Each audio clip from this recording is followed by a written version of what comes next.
Bonsoir à tous, merci de nous accorder votre attention. Voici les titres du journal. Ils sont maintenant fixés sur le prix du kilogramme. Les producteurs des noix de cajou entament la commercialisation à 375 francs CFA. Ils espèrent une campagne consolatrice après les difficultés de l'année dernière. Des équipements médicaux pour les communes de Tanguieta, Materi, Kobli et Banikwara, un don du gouvernement du Japon pour améliorer l'accès aux soins de santé en milieu rural.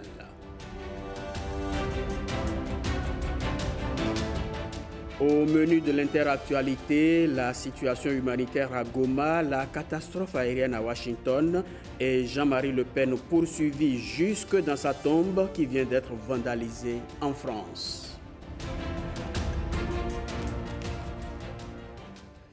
C'est parti pour la campagne de commercialisation des noix de cajou au Bénin. Le coup d'envoi a été donné hier à Bassila. Le coût de cession du kilogramme est fixé à 375 francs CFA. Comprenez que ce montant prend en compte les fonctions critiques à hauteur de 5 francs CFA.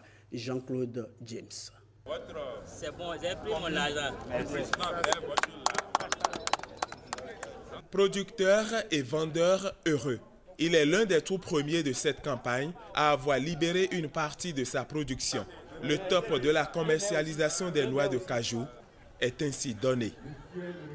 Prix d'achat aux producteurs, 375 francs, dont 5 francs pour les fonctions critiques. Je voudrais appeler l'attention sur la nécessité de faire fonctionner les balances qui seront utilisées dans le cadre de cette campagne par l'Agence nationale de normalisation, de métrologie et du contrôle qualité. L'estimation de la production révèle une augmentation, soit 24 000 tonnes de plus par rapport à l'année dernière. Toutes les dispositions sont prises pour un bon déroulement de la campagne. Ce moment représente non seulement le début d'une nouvelle saison de succès, mais également l'aboutissement d'efforts conjoints, des actions à l'endroit des réhabilitations des anciennes plantations et de l'application des bonnes pratiques agricoles ont permis d'avoir une production estimée à 225 000 tonnes de noix de cajou. La commercialisation va se dérouler suivant un circuit unique avec un prix fixe. Au niveau des coopératives villageois des producteurs d'anacarde, la noix de cajou sera vendue par les producteurs des CVPA. Les transformateurs, suivant leur plan de zonage, vont retirer leur bordereau d'enlèvement. Par la suite, un bordereau de livraison qui va retracer le parcours à suivre pour le transport vers l'usine concernée. La mise à disposition de ces différents bordereaux est gratuite. Chaque maillon de la chaîne s'est engagé à jouer sa partition pour une campagne réussie. Elle dure 4 mois, soit du 30 janvier au 31 mai 2025. Ceci est une alerte. Dans le Borgou, la direction départementale de l'industrie et du commerce redouble de vigilance sur le respect des normes en vigueur en matière de distribution du gaz domestique. Elle invite les populations à dénoncer aux services compétents les dépôts de recharge non conformes aux normes en vigueur. Elle est appuyée par l'Association de défense des droits des consommateurs. Alexis Asogba et Dorcas Tito Tchaledji ont recueilli pour vous les déclarations des deux structures. La distribution des produits pétroliers en République du Bénin est réglementée.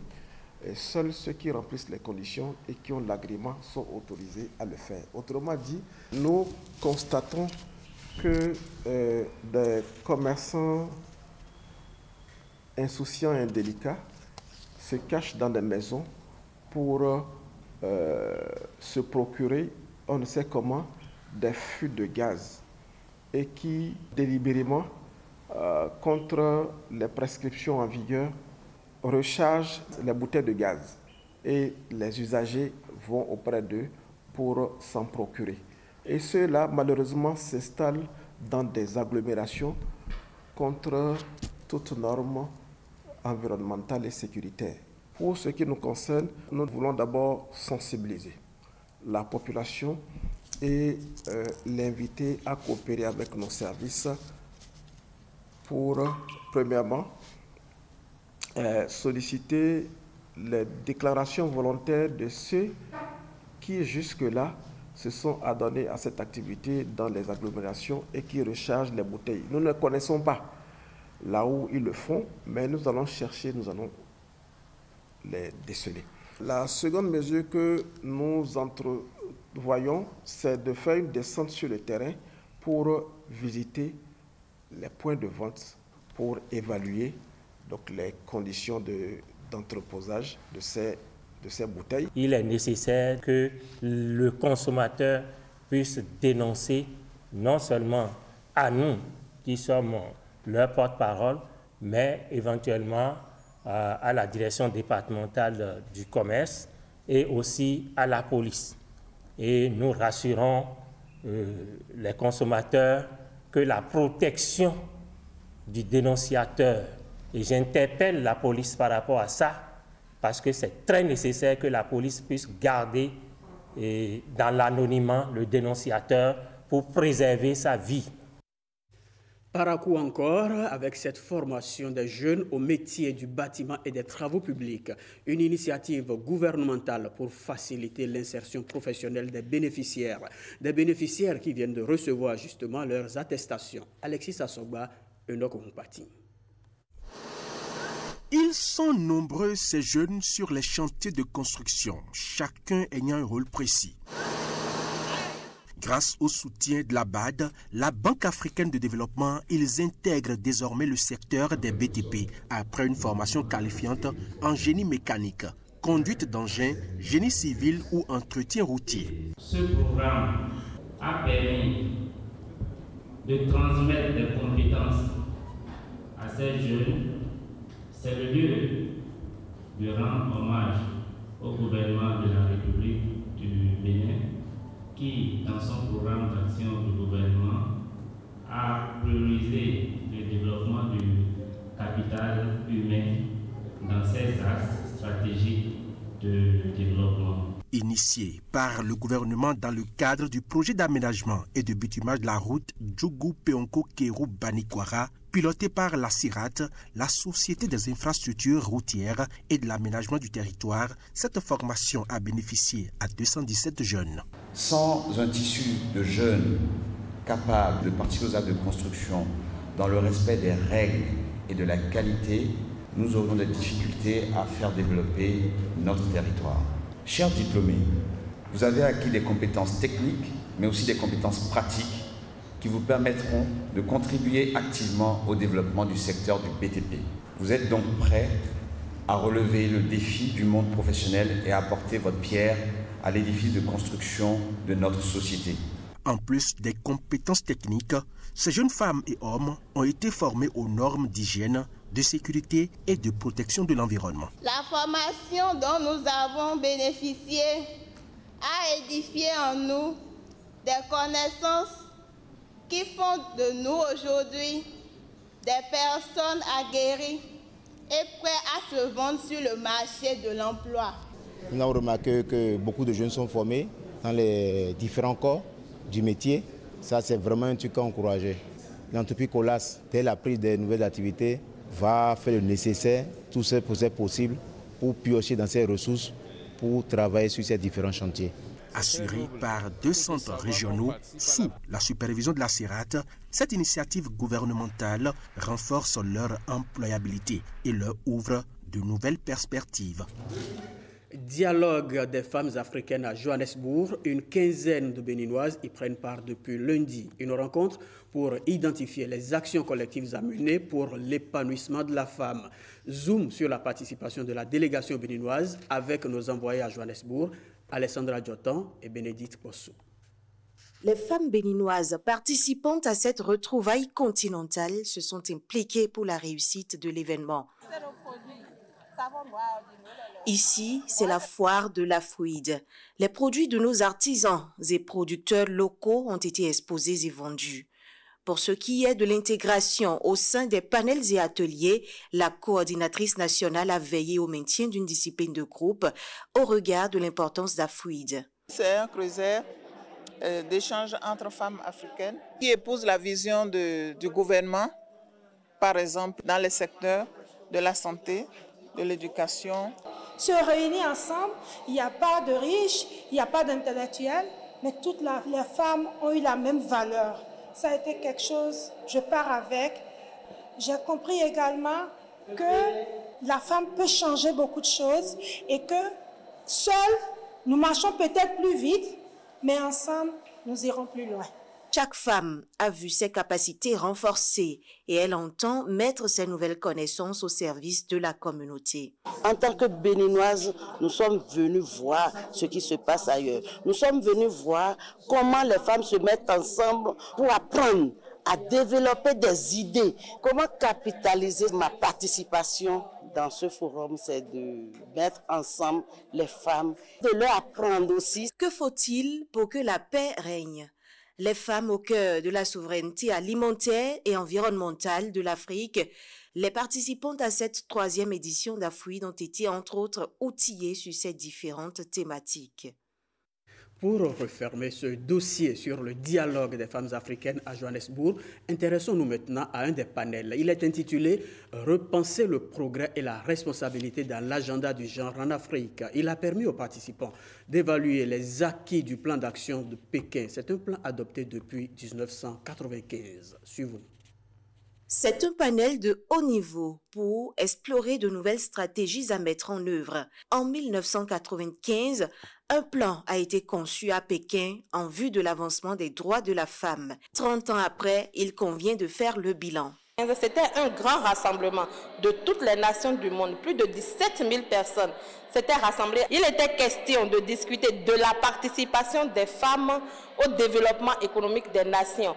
Il était question également de discuter des droits des femmes, le droit au vote, le droit à la scolarisation. Il y avait des leaders à cette réunion-là que j'ai eu l'opportunité de serrer dans mes bras à Afouid. Le chemin parcouru est magnifique. La preuve, je vous parle ici aujourd'hui. Aujourd'hui, les femmes ont le droit de parler, le droit de voter. Et si je ramène le contexte chez nous au Bénin, il faut voir que les femmes ont tellement de droits au Bénin qu'aujourd'hui, nous avons l'Institut national de la femme, l'INF, qui est un défenseur ardent des droits de la femme. J'étais parmi les femmes qui avaient pris part à la 4e conférence de Beijing en 1995. Je remarque que la femme africaine va de l'avant. La jeunesse, fortement représentée à cette édition du Forum Afouid, entend prendre le relais pour la défense du mieux-être de la femme. Il y a quelques années en arrière, lorsqu'on parlait des droits des femmes, c'était plus les mamans, les mères qui s'occupaient, qui s'impliquaient. Et là, nous voyons que la jeune génération est intéressée. Ça veut dire vraiment que les choses bougent au niveau du continent et que vraiment la jeunesse africaine a pris conscience de l'importance des droits des femmes. Pour façonner l'avenir qu'elles souhaitent, les femmes doivent influencer davantage les décisions prises au niveau national, régional et mondial. Telle est la conclusion de ce panel. Nicéphore Soglo, face à des têtes couronnées du Gabon, du Mali et du Bénin, l'ancien chef d'État les a reçus dans le cadre d'un projet de construction de la cité royale de la Renaissance africaine. Les initiateurs du projet promettent la pose de la première pierre pour le mois de mai 2025. Ils sont au micro de Ariane Da Silva. Cette cité, nous sommes en train d'octroyer des espaces à chaque pays africain. Je prends l'exemple pour le Bénin. Quand on va donner l'espace pour le Bénin doit construire maintenant un bâtiment à hauteur de R+10 au minimum. Et le bas de l'immeuble doit être des boutiques de hall, mall, tout ce qui suit. Mais tout ce qu'on peut trouver ici, sur le territoire béninois, nous devons trouver ça là-bas. Aujourd'hui, nous pensons que nous pouvons créer l'Afrique quelque part. Et nous voulons maintenant, avec votre expérience, ce que vous avez vécu, de nous partager cela dans un document. Et nous allons vous honorer de plus, de voir la réalité de la Renaissance africaine. Les gens parlent du panafricanisme. Je pense que vous êtes panafricaniste. Vous avez compris d'où vient l'Afrique. Parce que chez nous, en Doula, on dit ni bordo et quitardo. Si tu ne sais pas d'où tu viens, tu ne sauras pas là où tu vas aller. L'Afrique est le berceau de l'humanité. Nous, Africains, avons besoin de nous réinventer, de travailler dur et de nous aimer. Nous devons aussi nous entraider et cultiver le vivre ensemble.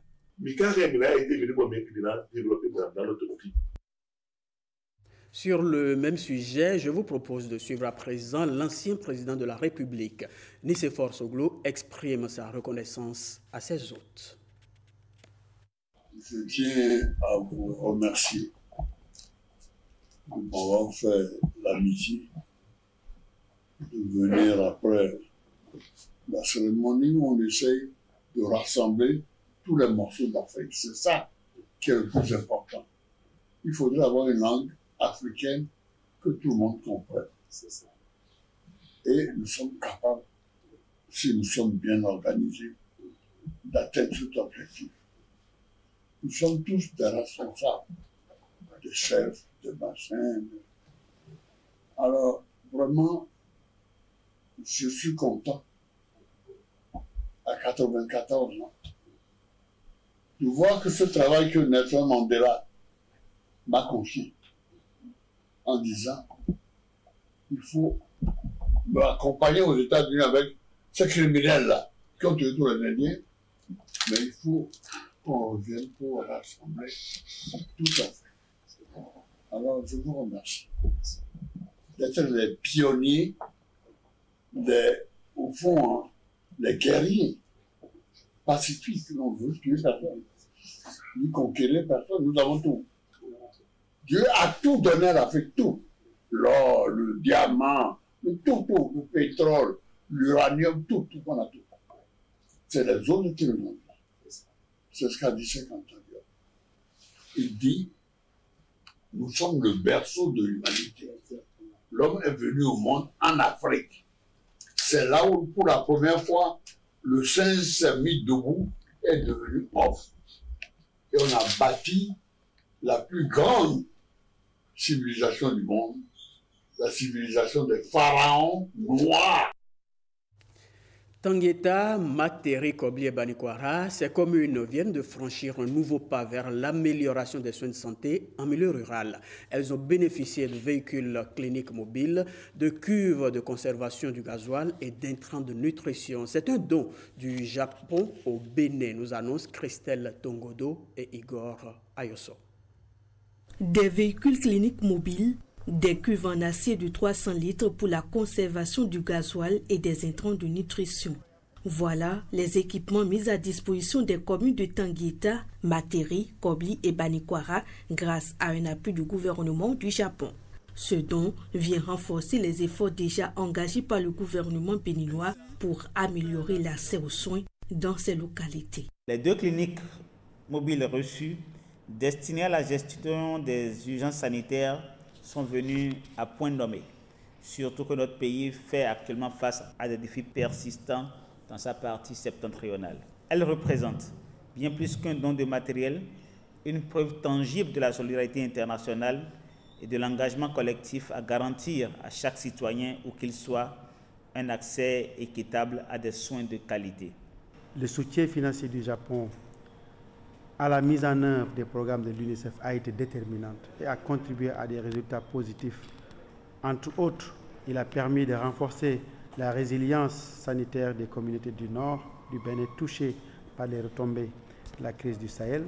D'un montant de plus de 196 millions de francs CFA, cet appui illustre l'engagement du Japon à accompagner le Bénin dans le renforcement de son système de santé. Il témoigne également d'une coopération dynamique entre les deux pays. À travers ce geste, le gouvernement du Japon voudrait témoigner une fois encore son amitié et sa solidarité au peuple béninois.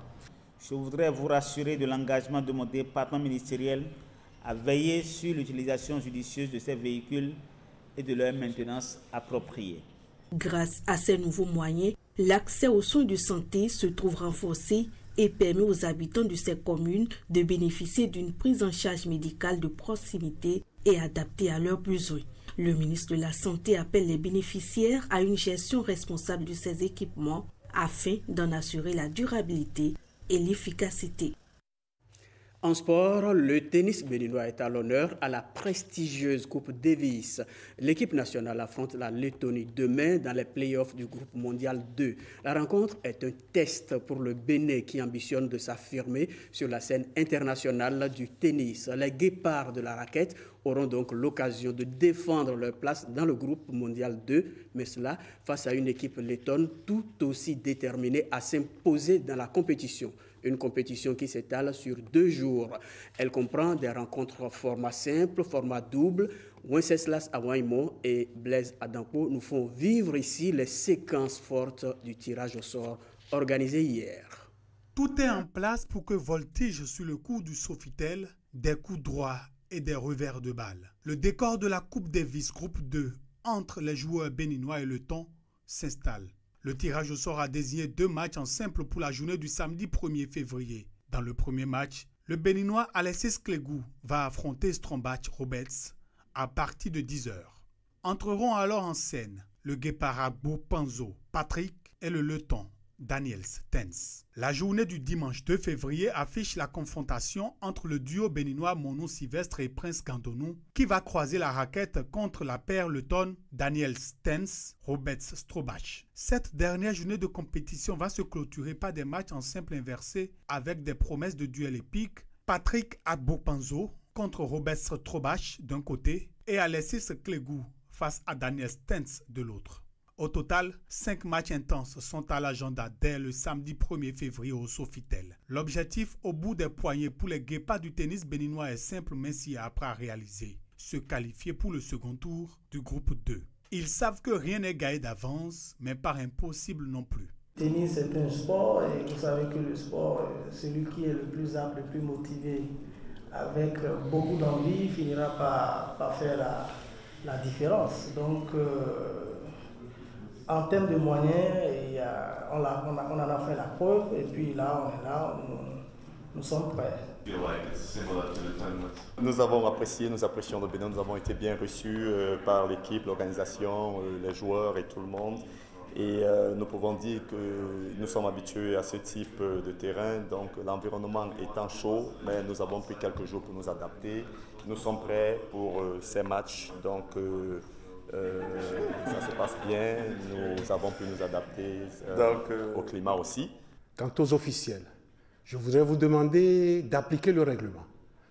La réussite de cette compétition dépendra essentiellement de la justesse de vos décisions. Il faut se mettre vraiment à la hauteur. Quant aux athlètes, qu'est-ce que je vais vous dire maintenant? Donnez le meilleur de vous-même, mouillez le maillot, faites plaisir au public et surtout dans le fair play. Les dés sont jetés. Place au jeu du 1er au 2 février pour découvrir qui, entre le Bénin et la Lettonie, parviendra à se démarquer. Du tennis, passons au marathon international salésien de Parakou. C'est pour le samedi 8 février 2025. Il a déjà enregistré plus de 700 athlètes de différentes nationalités. Il a même connu une séance préparatoire. Idrissou Abdoulofou et Abdoulaye Moumouni Yakoubou nous éclairent sur les dispositions en cours pour un bon déroulement de ce rendez-vous sportif. Cette rencontre préparatoire de la 17e édition du marathon salésien de Parakou outille les athlètes sur les défis de la santé et de la sécurité pendant les différentes courses le samedi 8 février prochain. À une semaine, il faut commencer à faire le stock d'énergie. Les aliments qui apportent ça, ce sont les glucides, quelques protéines, mais il faut éviter surtout les aliments gras, les aliments difficiles à digérer et l'alcool. Il faut commencer à boire beaucoup d'eau, J-3, de la tomate, mais il ne faut pas qu'il y ait du gras. Le jour de la compétition, le dernier repas doit être au moins 3 heures avant le début de la course. Nous devons travailler et faire en sorte que, en même temps que le marathon se déroule, les populations puissent vaquer à leurs occupations. Les organisateurs peuvent compter sur la police et je voudrais souhaiter qu'à J-2 ou 3, nous puissions faire une évaluation de la situation sur le terrain. L'autorité préfectorale et le comité d'organisation exhortent les participants à renforcer le statut de marathon de ce rendez-vous international de l'athlétisme. Des gens ont commencé depuis 17 ans à faire 10 km et continuent à faire 10 km. Alors, on aurait aimé qu'ils quittent cette posture pour aller à 21 et pour se retrouver encore à 42. Et donc c'est dans ce sens-là que nous pouvons prouver l'autonomie. Et donc c'est pourquoi nous allons encore sensibiliser. Si d'autres acceptent pour quitter leur pays et se déplacer, venir au Bénin, je crois que c'est un grand défi pour nous qui sommes au Bénin ici. C'est pourquoi j'invite la population de Parakou, de tout le département de Borgou, à se lever pour vraiment s'inscrire. Je m'inscris dans tout ce qui est dit pour remercier tous ces acteurs, ces organisateurs, pour dire que nous avons de la chance que les gens ne commencent pas à comprendre que le marathon, c'est vrai, c'est d'abord une mission d'église, mais l'éducation à la santé pour les uns et pour les autres, c'est une affaire de tout le monde. Le comité d'organisation a enfin dévoilé les circuits du marathon dans la ville de Parakou. À la date du 29 janvier, 29 athlètes sont inscrits pour les 42 km 195 et 60 pour les 21 km 100.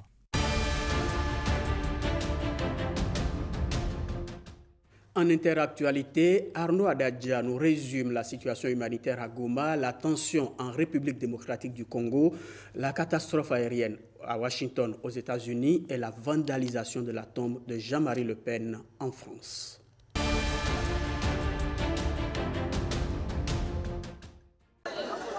Les réserves de nourriture et d'eau potable diminuent pour de nombreuses personnes déplacées par le conflit entre armées régulières et soldats du M23 au Congo, avertit le Programme alimentaire mondial. Avec la fermeture des accès terrestres et aériens, la chaîne d'approvisionnement a vraiment été étranglée. Au même moment, des volontaires commencent vendredi à se faire enrôler dans l'armée congolaise en vue de défendre la patrie. Pendant ce temps, le président congolais Félix Tshisekedi est attendu ce vendredi à un sommet extraordinaire de la communauté de développement de l'Afrique australe dans la capitale zimbabwéenne Harare, où le président rwandais Paul Kagame n'y sera malheureusement pas.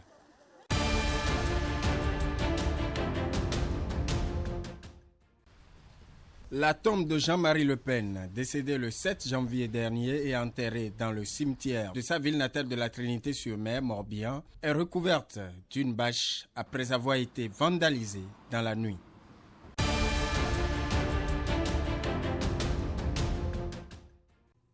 Aux États-Unis, les équipes de secours continuent de fouiller les eaux du fleuve Potomac après qu'un hélicoptère de l'armée américaine est entré en collision avec un avion de ligne près de l'aéroport national Ronald Reagan à Arlington, en Virginie. Selon les médias américains, 40 corps ont pour le moment été repêchés 24 heures après cette catastrophe qui n'a laissé aucun survivant. L'avion de ligne transportant 34 personnes et l'hélicoptère militaire Black Hawk avaient 3 passagers à son bord.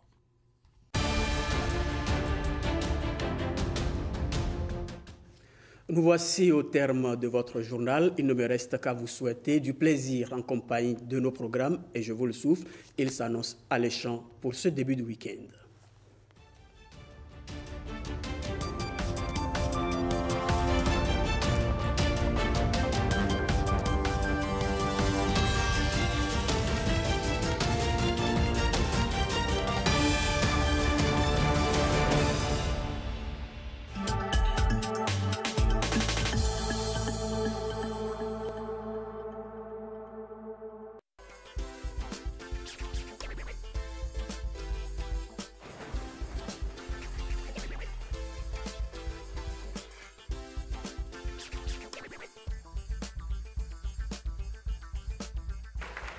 Bonsoir. C'est le 3e tirage pour le compte de ce jour. Nous sommes le 31 janvier 2025. Eh bien, le mois de janvier est complètement à sa fin. Et là, la bonne nouvelle, c'est tout de suite.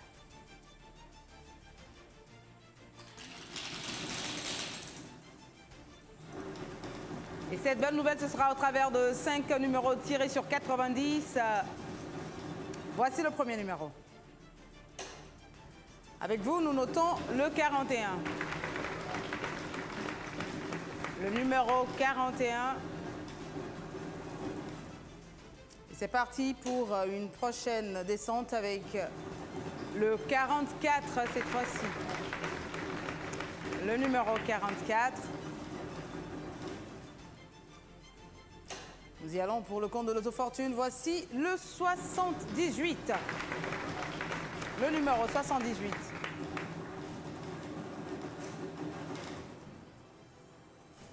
Et top, c'est parti, une nouvelle boule qui descend de la sphère. Le 3.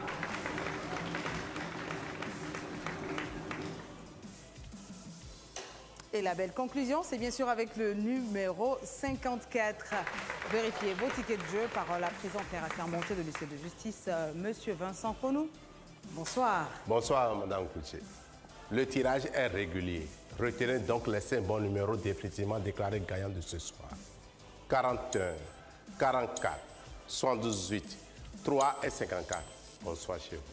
Et voilà, merci d'avoir joué avec la Loterie nationale du Bénin. N'oubliez pas les 2 autres rendez-vous virtuels, 21h et 0h. La belle soirée. Croyez toujours à vos rêves, car chaque jour est